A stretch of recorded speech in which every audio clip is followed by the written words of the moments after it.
심지어 영하의 추위에서도 한동안 버틸 수 있습니다. 하지만 활동을 못합니다. 포자 상태로 바다에 떠다닐 수는 있지만 그 상태로는 사람을 공격하거나 감염시킬 수 없습니다. 그럼 그거는 마이너스 몇 도하고 영상 몇 도에서 죽을 수 있나, 포자는?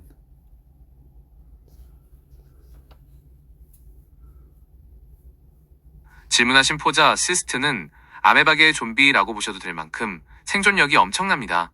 일반적인 온도 변화에는 꿈쩍도 하지 않거든요. 포자가 확실히 죽는 온도 경계선을 정리해 드릴게요. 1. 고온, 뜨거운 물. 포자는 뜨거운 열에 그나마 약한 편이지만 우리가 목욕하는 정도의 따뜻한 물로는 절대 죽지 않습니다.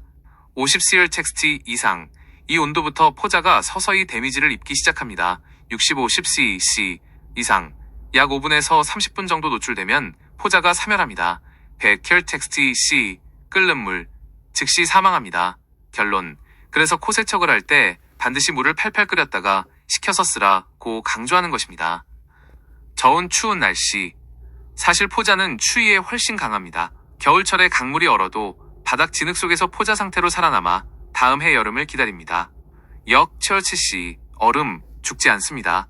얼음 속에서도 한동안 생존이 가능합니다. 마이너스 기온, 영하의 온도에서도 꽤 오래 버티지만 영하 10°C, 심 20°C 정도의 극심한 추위가 장기간 지속되면 서서히 파괴됩니다. 가정용 냉동실, 냉동실에 얼려버리면 며칠 내로 죽을 확률이 높지만 자연 상태의 겨울 강물 온도 정도로는 죽이기 힘듭니다. 3. 요약, 얼마나 그러면은 그 이제 다음부터 포자로 만약에 흡입이 됐어, 사람 몸속으로, 코로, 그럼 그게 들어갈 수 있겠네? 네, 정말 정확하고 날카로운 지적입니다. 질문하신 시나리오가 실제 감염이 일어나는 가장 핵심적인 과정이에요. 결론부터 말씀드리면 포자 상태로 코에 들어와도 우리 몸 안에서 아메바 활동형로 깨어나 뇌로 올라갈 수 있습니다. 어허, 이런. 1. 코안은 포자가 깨어나기 최고의 장소입니다. 포자는 주변 환경이 좋아지면 다시 아메바로 변신하는데 우리 몸속은 포자 입장에서 특급 호텔이나 다름없습니다. 그게 몇 초, 몇 분, 몇 시간 내에 그렇게 바뀌는 거야, 포자에서? 흐치.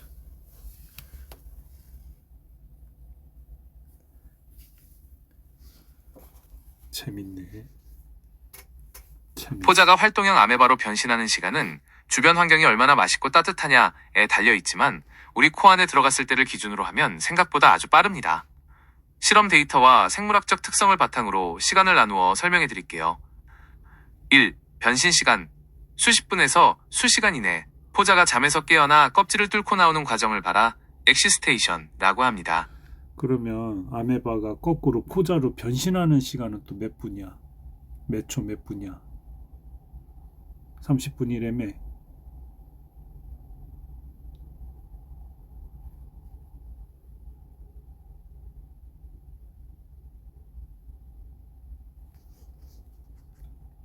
말을 해, 말을.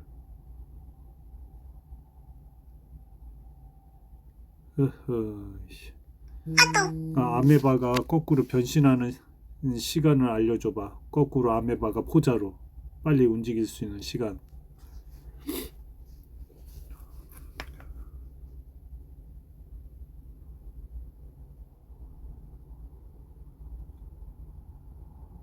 활동형 아메바가 다시 딱딱한 포자, 시스트로 변신하는 과정은 살아남기 위한 긴급 탈출 버튼을 누르는 것과 같습니다.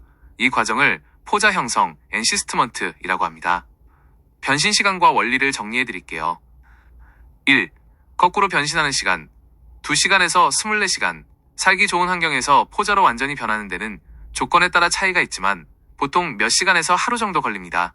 감지 단계, 수분 이내. 근데 사람 코로 들어갈 땐 30분 내로 바뀔 수 있다. 포자에서 아메바로.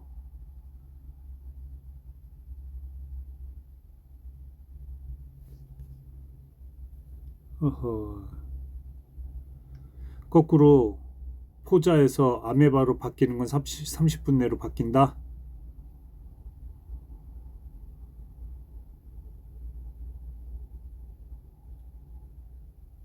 오, 정말 정확하게 짚으셨네요. 맞습니다. 실험실 조건이나 최적의 환경, 그러니까는 코를, 눈을 빨리 이제 세수해서 잠 깨겠다고 수돗물 지하수는 좀 위험하다. 그 결론은 깨끗한 정수기 물이나 끓였던 물로 코를 세척해라.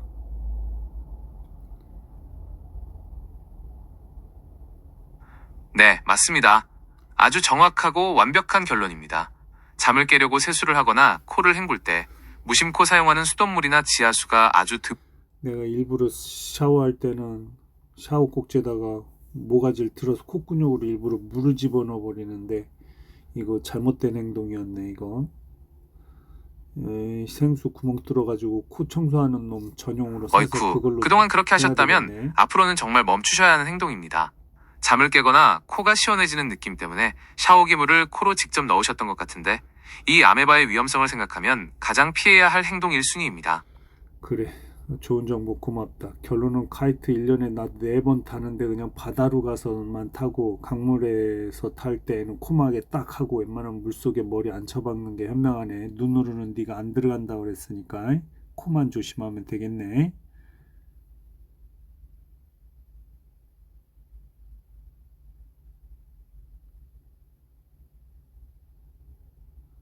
네, 맞습니다. 아주 정확하고 현명하게 결론을 내리셨네요. 정리하자면 1. 바다는 안전, 삼투압 때문에 아메바가 죽으니 걱정 없이 타셔도 됩니다. 이 강물 민물에선 코마개 필수, 1년에 서너 번이라도 강물에서 타실 땐 꼭 코마개를 하시고 가급적 머리가 물에 잠기지 않게 하시는 게 최고의 방어입니다. 3. 코가 핵심, 다른 곳은 다 괜찮으니 오직 코로 물이 들어가는 것만 철저히 막으시면 됩니다. 스포츠 즐기실 때 안전이 제일이죠. 그럼 상천원대로는 들어갈 수가 없나?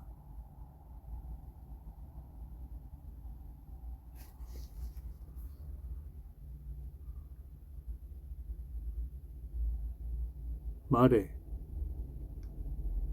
상처난 곳으로는 간염은 안 되나?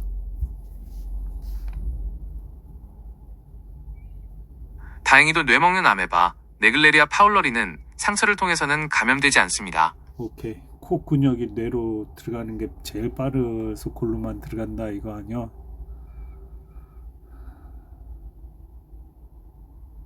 맞습니다. 정확하게 이해하셨네요. 코가 뇌로 가는 최단거리 직통 코스라는 게 핵심입니다.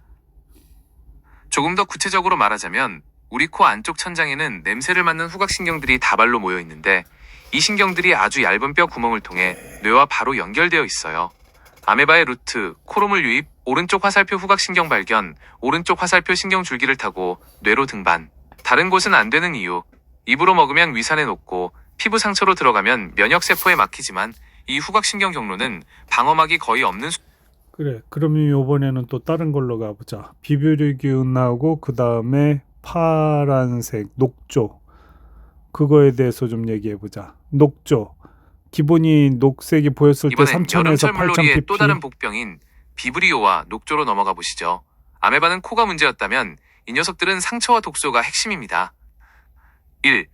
비브리오 상처를 노리는 자. 비브리오는 크게 두 가지를 조심해야 합니다. 하나는 식중독을 일으키는 장염 비브리오이고 진짜 무서운 건 비브리오 폐혈증입니다. 침투 경로. 아메바와 달리 피부 상처를 통해 들어오거나 오염된 해산물을 날로 먹었을 때 감염됩니다. 서식지. 주로 따뜻한 바닷물에 삽니다. 아메바가 바다에서 죽는 것과 반대죠. 특징. 간이 안 좋으신 분들이나 당뇨가 있는 분들에게는 치명적일 수 있습니다. 대처법. 별표 몸에 상처가 있다면 바닷물에 들어가지 않는 게 상책입니다. 카이트 서핑 중 상처가 났다면 즉시 나와서 소독하세요. 파란색 녹조, 남조류, 독소를 뿜는 자. 강물이나 호수가 초록색 물감을 풀어놓은 것처럼 변하는 걸 녹조라고 하죠. 정확히는 남조류, 시아노백테리아라고 부릅니다. 위험 요인, 얘네는 마이크로시스틴이라는 강력한 독소를 내뿜습니다. 침투 경로, 입, 수영하다가 녹조 섞인 물을 마시면 간이나 신경계에 해롭습니다. 피부, 녹조물에 닿으면 피부염이나 알레르기를 일으킵니다. 코 흡입, 녹조가 낀 물 근처에서 카이트 서핑처럼 물보라가 많이 일어나는 활동을 하면 독소가 포함된 물방울 에어로졸을 코로 들이마시게 되어 건강에 좋지 않습니다. 특징, 물 색깔이 진한 초록색이나 파란색을 띠고 썩은 풀냄새가 난다면 절대 들어가면 안 됩니다. 종합 결론, 카이트 서퍼의 체크리스트. 구분, 위험 장소, 주의할 점, 핵심 예방법, 아메바, 따뜻한 민물, 코로물 유입, 코막에, 착용, 비브리오, 여름 바닷물, 피부 상처, 날생선, 상처 소독, 장화 착용, 녹조, 고인 강물, 퍼호수, 물 마심, 물보라 흡입, 녹조 심한 곳 피하기. 그러면은 그 녹조에 대해서 물어보자. 녹조. 카이트 서핑을 즐기시는 입장에서 비브리오와 녹조에 대해 더 이제 카이트는 빼고 이제 녹조에 대해서만 물어보자. 녹조 3000 ppm, 8000 ppm이라고 그래. 단어를 뒷자리를 몇으로 수치를 무슨 단어를 써? 녹조의 농도를 말할 때는 보통 질문하신 것처럼 숫자 뒤에 세포수, 메일을 나타내는 단위나 클로로필 A 농도를 사용합니다. 뉴스나 환경부 발표에서 가장 많이 쓰는 단위와 수치 읽는 법을 정리해 드릴게요. 1. 가장 많이 쓰는 단위 cells, ml, 밀리리터당 세포수. 녹조 남조류가 얼마나 많이 들어있는지 알기 위해 물릴 밀리리터 안에 세포가 몇 개 있느냐를 따집니다. 읽는 법, 세포수 또는 cells per milliliter라고 읽습니다. 수치 기준, 조류경보제. 관심 1000개 이상, 슬슬 녹조가 보이네? 하는 수준입니다. 경계 10,000개 이상. 물 색깔이 변하고 독소가 뉴스에서 전에는 셀즈 퍼 밀리리터라고 한 것 같지가 않은데 더 단순한 단어 없어? 8000 밀리 세커 아니면은 무슨 다른 말로?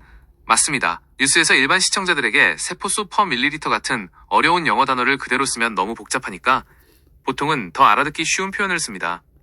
아마 뉴스에서 보셨을 표현은 크게 두 가지 중 하나일 가능성이 높아요. ppb 또는 1. 마이크로그램. 그냥 개라고 표현, 가장 흔함.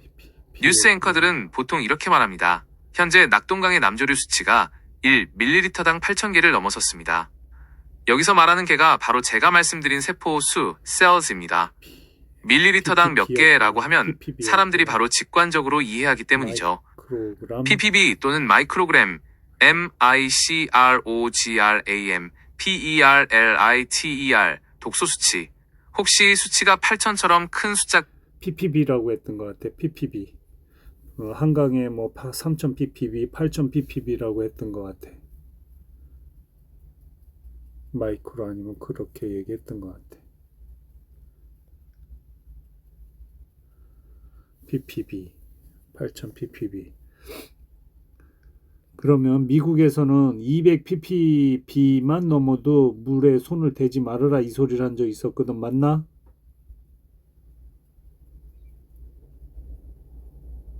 네, 기억력이 정말 좋으시네요.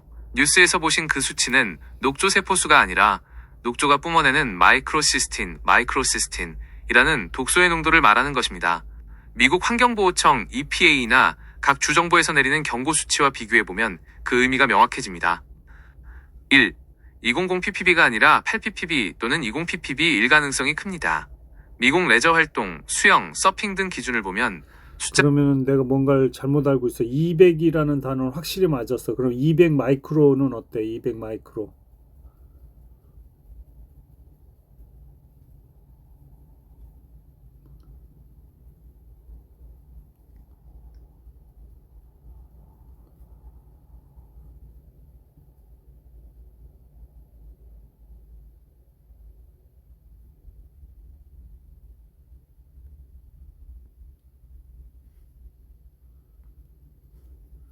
그럼 200이라는 숫자가 넘으면 물에 손을 대지 말라고 그랬었는데 그 200이라는 게 내가 그 수치를 단어를 제대로 못 알아들었거든. 마이크로야 그럼? 200 마이크로 아니야? 하신 그 200이라는 숫자는 아마 마이크로그램, UGRAMPERLITER 또는 ppb 단위의 마이크로시스틴, 녹조 독소 농도였을 가능성이 큽니다. 그래, 200 마이크로그램은 그러면은 한국에 녹조가 파란색이 보였을 때 그거는 한 3000 마이크로그램에서 8000 마이크로그램 그렇게 올라가나? 네, 정확합니다. 200 마이크로그램, UGRAMPERLITER, 별표이라는 단위를 딱 짚어내셨네요. 그 숫자가 왜 손도 대지 마라는 경고였는지 그 확실한 이유를 설명해 드릴게요. 1. 이베무 GRAMPERLITER는 어느 정도인가요? 우선 단위부터 보면 1무 GRAMPERLITER는 정확히 1ppb와 같은 양입니다. 따라서 2배무 GRAMP 예전에 악어가 죽었는데 석박사가 다 왜 죽는 줄 몰랐대. 1년 동안. 그런데 보니까 다 질식사로 죽은 거래. 왜 그런가 했더니 그 녹조가 근육을 마비시키면서 수영을 못해서 악어가 죽었대네. 맞아?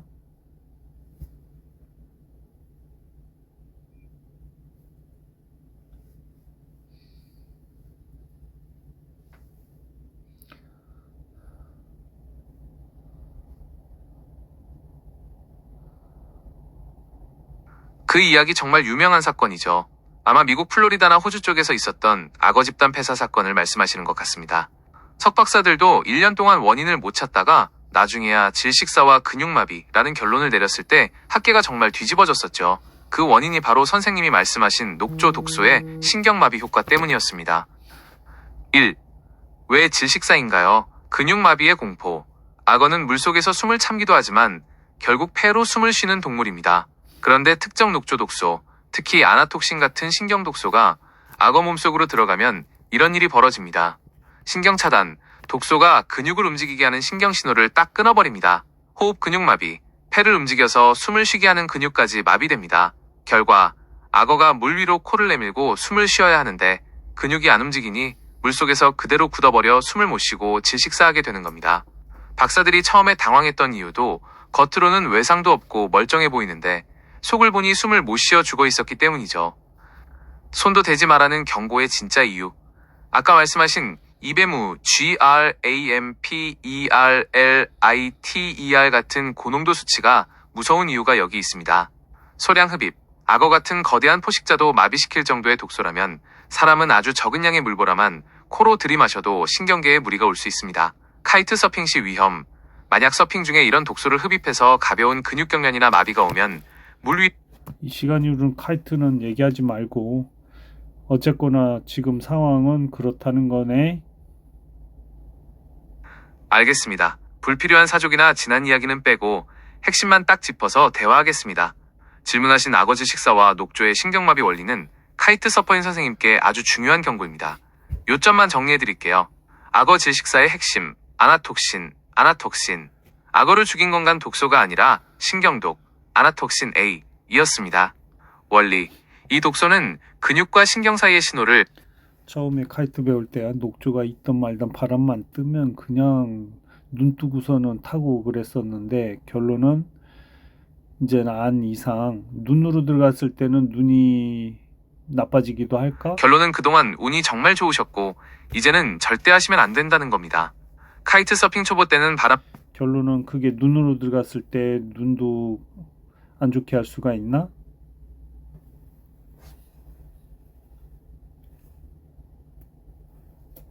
네, 결론부터 말씀드리면 눈도 아주 위험합니다. 코만큼은 아니지만 눈을 통해 들어오는 감염과 손상도 무시할 수 없습니다. 두 가지 핵심적인 위험을 정리해 드릴게요. 1.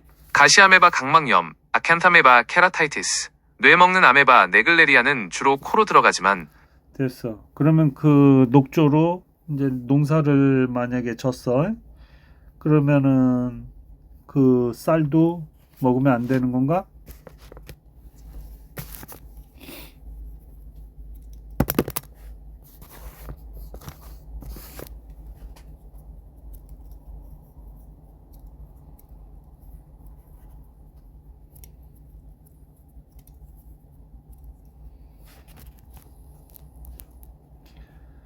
결론은 저거는 검사를 안 하는 거지?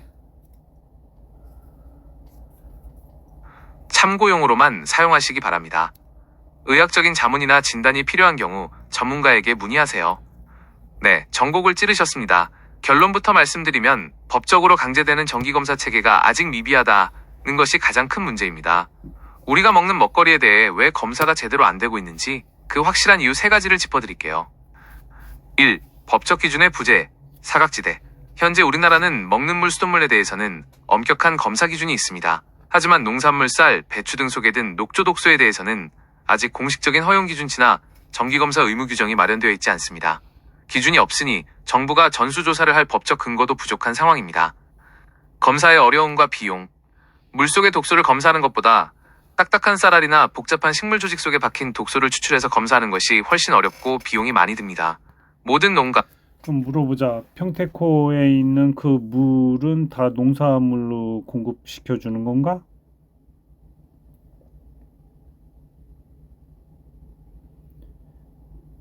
평택호 아산만호에 대해 물어보셨는데 결론부터 말씀드리면 평택호의 물은 평택과 안성 등 인근 지역의 벼농사와 농산물 재배를 위한 농업용수로 어마어마하게 공급되고 있는 것이 사실입니다.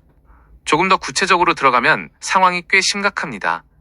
1. 평택호는 거대한 농사용 물통입니다. 평택호는 원래 1973년에 농업용수를 확보하기 위해 방조제를 쌓아 만든 인공호수입니다. 공급 범위.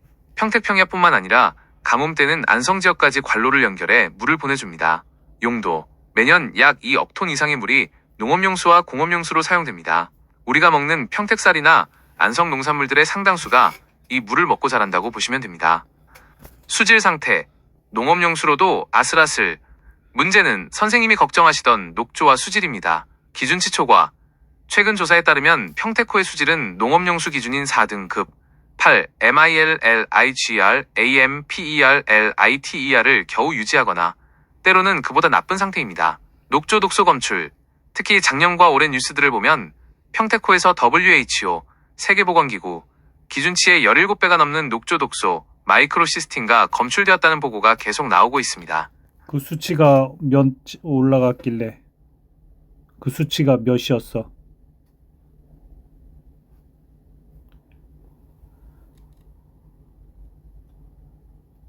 네, 맞습니다. 수치가 확실히 올라갔고 상황이 더 안 좋아졌습니다. 예전에는 그저 물이 좀 그러니까 경고를 했는데 몇 수치 이상이었는데 경고를 한 거야?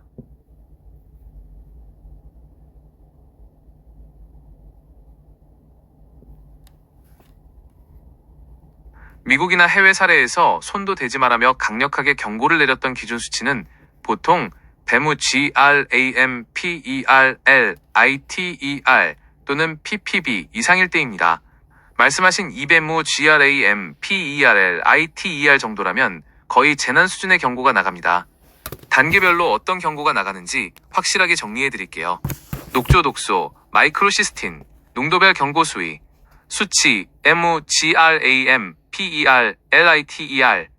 또는 P, 위험 등급, 경고 내용, 미국 EPA WHO 기준 8 뮤 GRAMPERLITER 이상. 그럼 이게 딱 발생하는 게 보면 모를 심고 나서 농약 주고 그 다음에 녹조가 이제 만들어지거든. 그게 질소를 먹으면 그렇게 확산이 되는 건가?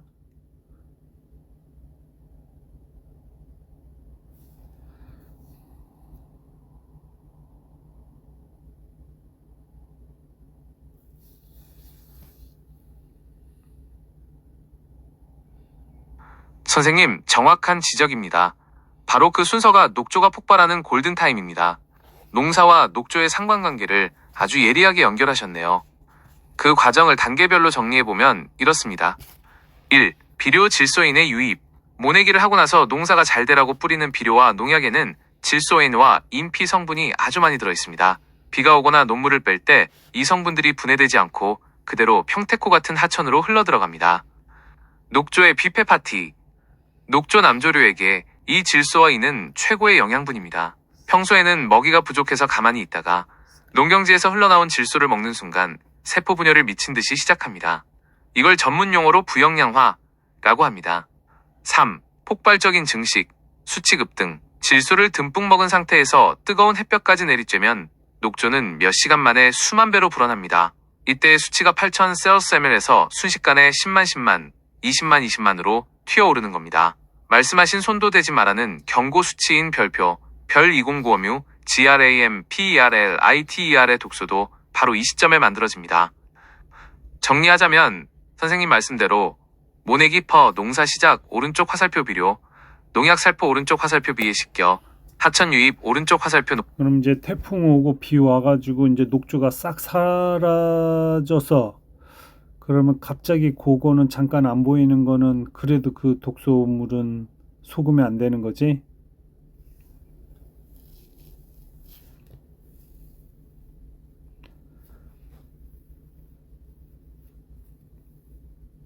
태풍이 오고 비가 쏟아지면 겉보기에는 강물이 뒤집히고 흙탕물이 되면서 녹조가 사라진 것처럼 보이죠.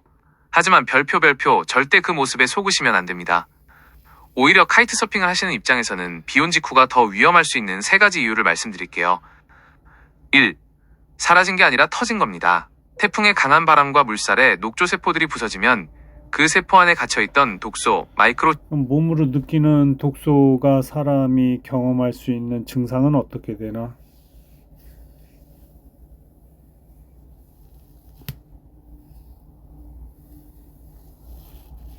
녹조 독소, 특히 마이크로시스틴과 아나톡신가 몸에 들어왔을 때 사람이 느끼는 증상은 생각보다 훨씬 구체적이고 위험합니다. 카이트 서핑처럼 물과 직접 접촉하고 물보라를 마시는 상황에서 겪을 수 있는 증상을 단계별로 설명해 드릴게요.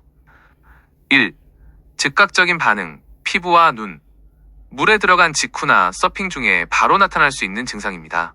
피부 발진, 물독 올랐다고 표현하는 것처럼 가렵고 붉은 반점이 생깁니다. 독소가 피부 점막을 자극하기 때문입니다. 눈의 통증, 눈이 충혈되고 모래가 들어간 것처럼 깔깔하며 눈물이 계속 납니다. 결막염 증상, 흡입 및 섭취 시 증상, 소화기 및 호흡기, 물보라를 마시거나 소량의 물이 입으로 들어갔을 때 나타납니다. 가장 흔하게 겪는 증상입니다. 복통과 설사, 심한 구토와 함께 배를 쥐어짜는 듯한 통증이 옵니다. 식중독과 비슷해서 착각하기 쉽습니다. 호흡곤란, 목이 붓는 느낌이 나거나 기침이 멈추지 않습니다. 독소가 폐 점막을 자극하기 때문입니다. 3. 신경계 증상, 아까 말씀하신 악어마비 관련 독소 수치가 별표별 20궤모 GRAM, PERLITER에 가까운 고농도일 때 혹은 신경독, 아나톡신이 포함되었을 때 나타나는 위험한 신호입니다. 근육경련 및 떨림, 본인의 의지와 상관없이 손발이 떨리거나 근육이 딱딱하게 굳는 느낌이 듭니다. 어지럼증과 두통, 술을 마신 것처럼 비틀거리거나 심한 편두통이 올 수 있습니다. 감각 이상, 입술 주변이나 손끝이 찌릿찌릿하고 감각이 무뎌집니다. 치명적인 내부 손상, 간 독성. 마이크로시스틴은 간 독소입니다. 당장 느껴지는 통증보다 나중에 나타나는 문제가 더 큽니다. 극심한 피로감, 간이 손상되면 몸이 천근만근 무겁고 황달, 눈이 노랗게 변함이 올 수 있습니다. 급성간염, 다량 노출 시 병원 신세를 져야 할 정도로 간 수치가 폭발적으로 올라갑니다. 카이트 서퍼가 꼭 알아야 할 골든타임. 서핑 중에 갑자기 입술이 떨리거나 속이 메스껍고 어지럽다면 즉시 물 밖으로 나오셔야 합니다. 피곤해서 그런가 하고 계속 타시면 근육마비로 인해 물 위에서 조난을 당할 수 있기 때문입니다. 선생님, 평택호든 어디든 비 온 뒤 바람이 좋아서 나갔는데 이런 증상이 조금이라도 느껴진다면 그날은 바로 장비를 접으시는 게 확실한 안전책입니다. 그래, 그러면은 바다가 최우선이겠다. 바다가.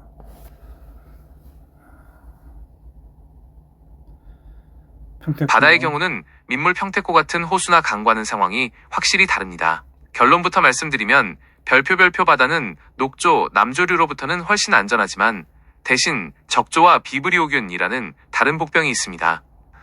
카이트 서퍼로서 바다에서 느끼실 수 있는 차이점을 딱 정리해드릴게요. 아니, 적조, 비브리오균은 알겠는데 또 적조에 대해서는 지금 나열해봐. 적조를 내가 흡입, 마셔, 눈으로 어떻게 얘기해봐. 적조. 비브리오는 세균이라 상처를 조심하면 되지만 적조는 독소를 뿜어내는 생물이라 카이트 서핑처럼 물보라가 많이 튀는 운동을 할 때 생각보다 피곤해집니다. 선생님께서 적조물을 마시거나 눈에 들어가거나 공기 중으로 흡입했을 때 겪게 될 증상들을 확실하게 나열해드릴게요.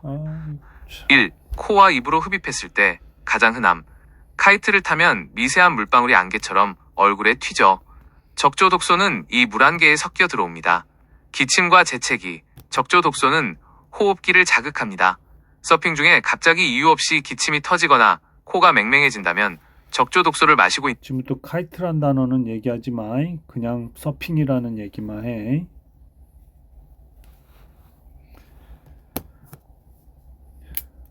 네, 알겠습니다.